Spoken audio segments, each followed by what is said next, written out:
You want off-road capability, but know you're not going to do extreme boulder hopping? This is the 2026 Honda Passport TrailSport. It might be exactly what you need. I'm going to tell you all about it and not waste your time with good photography. Watch these on your television. They look great.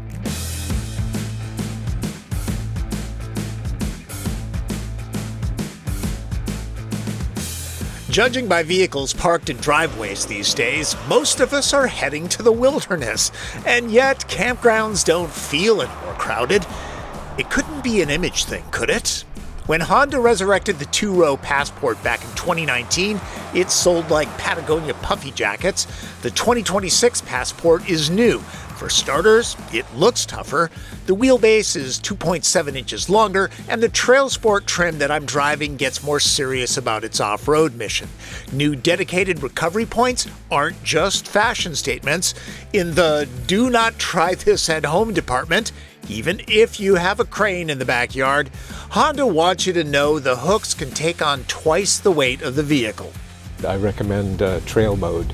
Passport TrailSport competed at Mudfest 2025, put on by the Northwest Automotive Press Association. Listen to Honda's Brad Nelson talk about what TrailSport adds. Whenever you shift into trail mode, you get the Trail Watch camera. Then ask yourself, do I need more capability than this? Off-road tuned suspension. So it allows better articulation. TrailSport adds impressive underbody protection. This skid plate defends the oil pan and transmission. Going by on the right is armor for the fuel tank. You could put more than the full weight of the vehicle, slam it down on a rock with those skid plates, no issue. Really? Yes. Okay, those are skid plates. Yeah, they're serious, yes. Every Passport runs with all-wheel drive using Honda's new iVTM4 rear differential that acts like a locking diff. Another really good point to make is that we have true torque vectoring, where some manufacturers use brake torque to create a simulated torque vectoring system. Is that a result of super handling all-wheel drive over the years? It's a very similar system, tuned a little bit differently. For everyday use, kid wrangling and grocery getting, the standard Passport RTX is all that's needed. Sadly, it can't be had in Elite trim. First and second TrailSport owners might even avoid this kind of terrain. All right, so we can take the severe hill climb? Oh, of course. It is a $54,000 SUV after all. Here we go.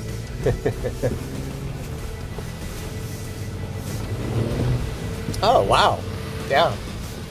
Piece of cake. Yeah. Tires. Tires make a big difference. Yes.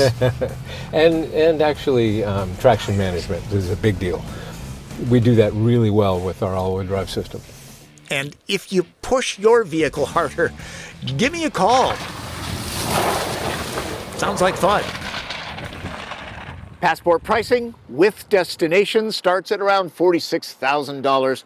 This is the TrailSport Elite. MSRP on this one is $54 grand. If you're cross-shopping, and smart shoppers always do, you might look at something like Kia Sorento X Pro or Subaru Outback Wilderness. Both of those, like Passport, are unibody construction. If you're thinking about body on frame, maybe Ford Bronco or Toyota 4Runner. You just need to know your needs. All Passports are powered by a 3.5-liter V6, cranking out 285 horsepower and 262 pound-feet of torque. Apparently the most powerful V6 Honda has ever offered in the U.S.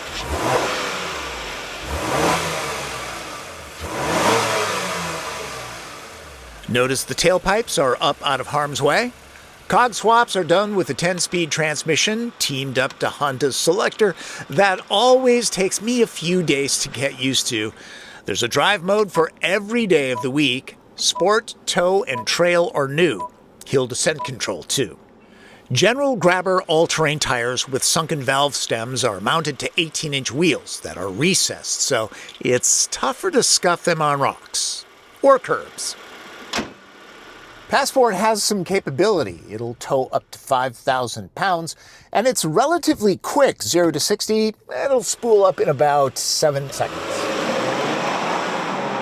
And in a world with more and more turbocharged 4-cylinders, this has a V6 that's very smooth, plus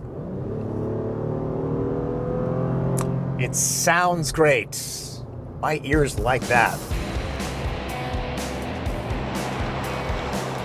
Honda Crow's, the 4th generation Passport, has the stiffest body structure ever, allowing engineers to tune the suspension for better dynamics on all surfaces. Even with TrailSport's off-road tuned setup, Passport tracks down the road without micro corrections. As tested, it's not as car-like as CR-V, but everyday driving isn't penalized much by the off-road capability. This is unibody construction, and it does have a little bit of a trucky feel to it, but it's more pleasant to drive than a body-on-frame truck on a regular basis. And yes, body-on-frame vehicles have gotten better, but this is superior. This is what you're going to want to drive every day. The elevated seating position isn't overly high, and even though 2026 Passports are 2.5 inches longer and nearly an inch wider, it maneuvers urban situations just fine. The TrailSport Elite that I'm in gets extra sound insulation. Over the years, I've found that Honda's let a certain amount of road noise in, and this has all-terrain tires, right? So it's a little surprising that this is as hushed as it is. I mean, it's not luxury car quiet, but it's pretty good. Also, visibility, excellent. No real blind spots.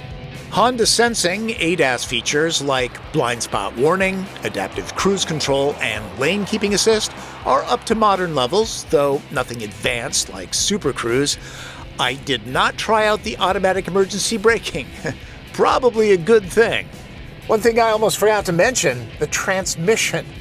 It's really smooth. You just don't notice it.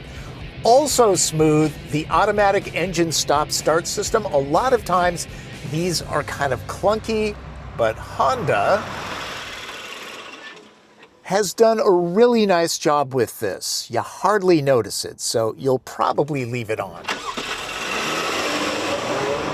The V6 sure sounds good, but it is on the thirsty side. The EPA rates the average of the TrailSport at 20 miles per gallon. That's one less than the standard Passport.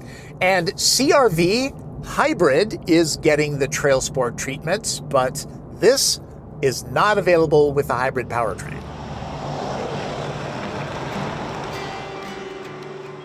Like the exterior, there's not much outdoorsy cosplay in here. There are 2 other colorways. If a black cabin isn't your thing, brown is particularly fetching. Want panoramic glass, contrasting stitching, and a heated windshield? TrailSport is your trim.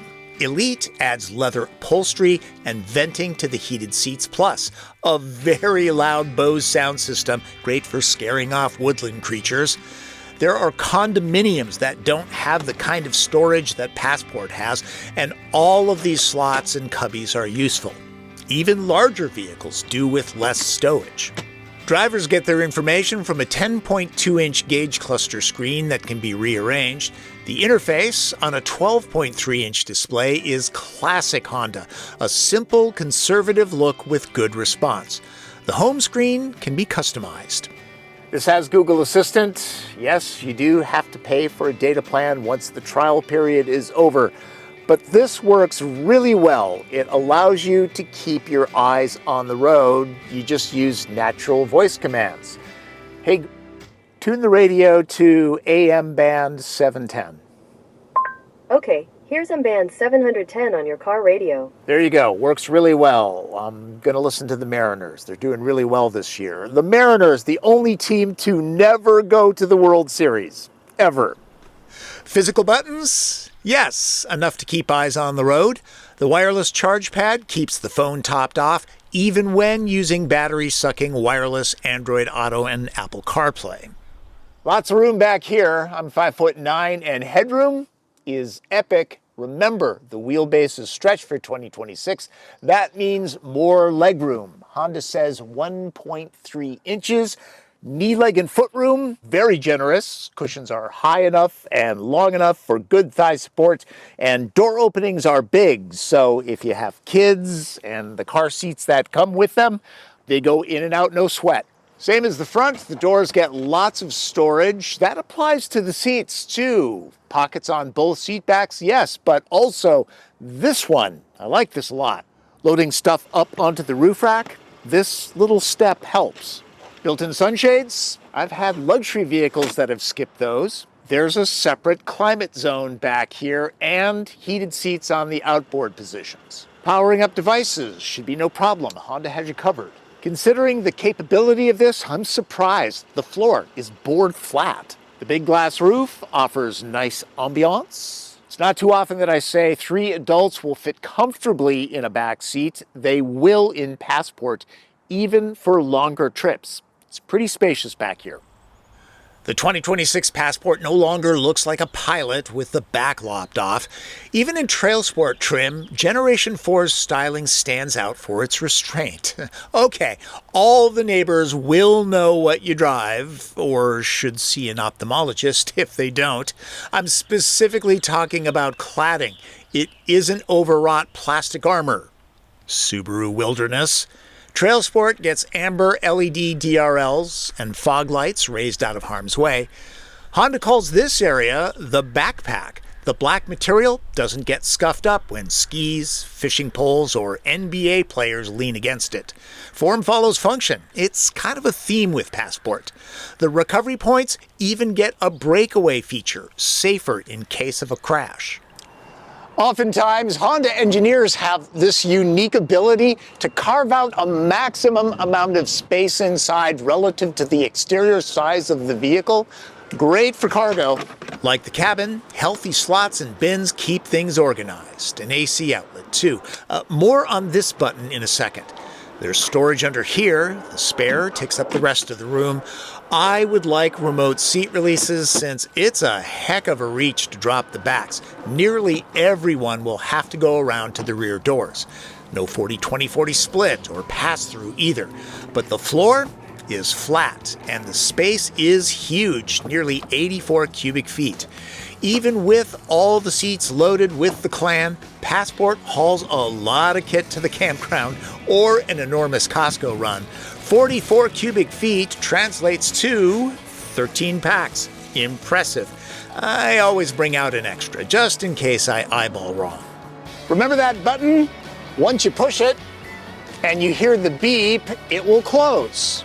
But not until you're done loading or unloading. Watch.